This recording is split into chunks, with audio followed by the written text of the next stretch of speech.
see the new e-learning procedures in place for some students. Good afternoon, everyone, and thanks so much for joining us. I'm Shelby Roberts. New this afternoon, the Tazewell County Clerk's Office is fessing up to a mix-up that's impacting voters right here in central Illinois. County Clerk John Ackerman announced that a small batch of voter registration cards got multiplied, leaving some voters with multiple copies of their cards. Ackerman cites a printer glitch as the cause of the problem. He says his office was notified about the issue by voters on Monday. The people impacted are serviced by the Delavan, Hopedale, and Goodfield post offices. Ackerman apologized and went on to say even with that malfunction, the office saw savings of $4,800. In other news, another arrest has been made in connection to the New Year's Eve homicide that happened in Normal.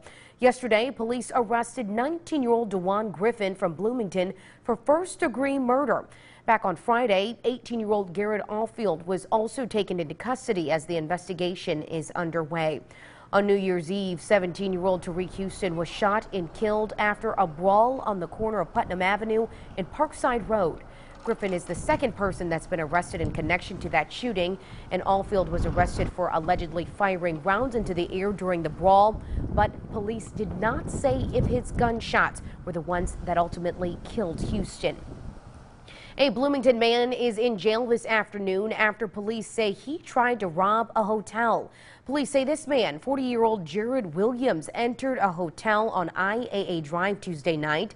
A hotel employee says that Williams showed a gun, demanded money, and left with an undisclosed amount of cash. Hours later, police found Williams just before 2 a.m. during an unrelated disorderly conduct call on Rainbow Avenue. Police say that Williams physically resisted arrest and that he was tased, and in the tussle, one officer did get a minor hand injury. Williams now faces charges for armed robbery and resisting arrest with an officer injury. The McLean County man accused of endangering the life of his 8-year-old daughter faced a judge yesterday. 31-year-old Richard Roundtree was given a bond of $100,000. He was arrested Tuesday in connection with the death of his daughter Rika. In November, a McLean County jury convicted Richard's girlfriend, 42-year-old Cynthia Baker, of beating and kicking Rika to death. Roundtree's next court date is set for January 17th. Prosecutors will not seek the death penalty for the former Tazewell County man accused of killing 4 people back in 2018. The Nashville District Attorney is asking Travis Reinking to serve life without the possibility of parole for that deadly shooting. Authorities say Reinking opened fire at a Tennessee Waffle House in April of 2018. That case was put on hold while Reinking was treated for schizophrenia. He was later found fit to stand for trial. In your city council news, Peoria tow truck companies could see some higher towing fees this year. Last year, Peoria City Council received complaints about those fees not being increased since 2011. Tuesday, council members will vote on raising those fees. Corrections will also be made to the city's tow ordinance, so it'll be in compliance with the current state law. This is including requiring operators to wear reflective garments and notify vehicle owners of a tow. Also at council, officials will discuss a change in the 2020-2021 biennial budget. Last year, the Peoria Community Committee of Economic Opportunity, as well as Busey Bank, they both applied for funding through the Affordable Housing Program. They received $360,000. They'll use those funds to revitalize 24 occupied properties located in the South Village. And the committee is requesting $120,000 from the South Village TIF Fund. That's all to help get the job done. Jessica Thomas, the Peoria County Auditor, is taking some time to educate the public about her office. She spoke at the Peoria Heights Public Library yesterday about a transparency tool that's available to all Peoria County taxpayers. It's called the Auditor's Transparency Portal. It's an online tool that lets people see how and where those tax dollars are being spent. Thomas says her role is all about checks and balances. Knowing that this money that we're spending in county government doesn't belong to us, it actually belongs to the people who elect us, and that it's our job to keep that safe and be very cautious with our spending. The auditor is holding some future forums that you can be a part of. You can take a look at your screen. Those times and locations are listed right there. You can also find them on our website. That's ciproud.com. Well, a former Peoria police officer could be getting his badge back after being fired. 2 years ago, Officer Jeremy Lehman was fired after he posted this picture to Facebook.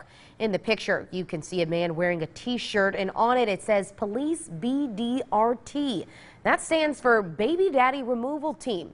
While the picture may have offended some people, an arbitrator says that the post was not enough for the department to fire the officer. Peoria City Manager Patrick Urick says the city is now looking at appealing the arbitrator's decision.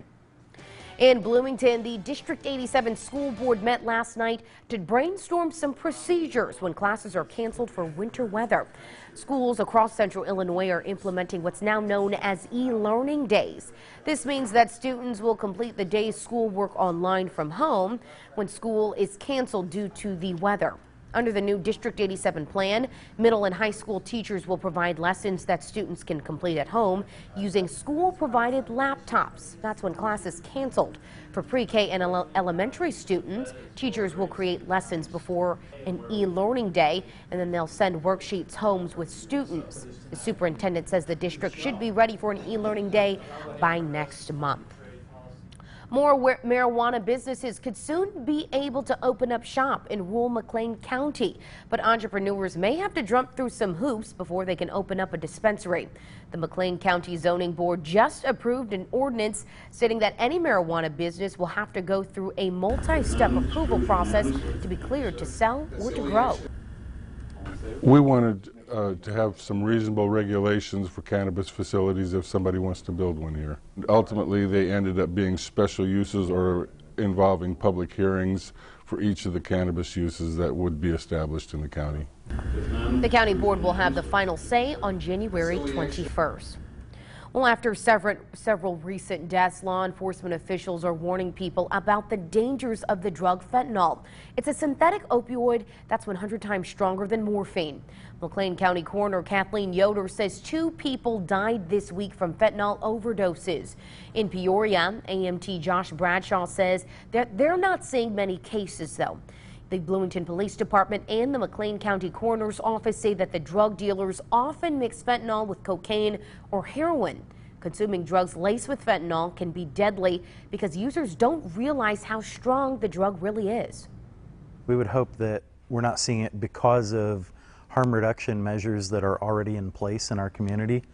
However, with the Bloomington Normal area being just a few miles down the road, we will be more aware and more vigilant. And if you or someone that you know is suffering with drug addiction, we've got some resources on how you can help them out. They're listed on our website, ciproud.com.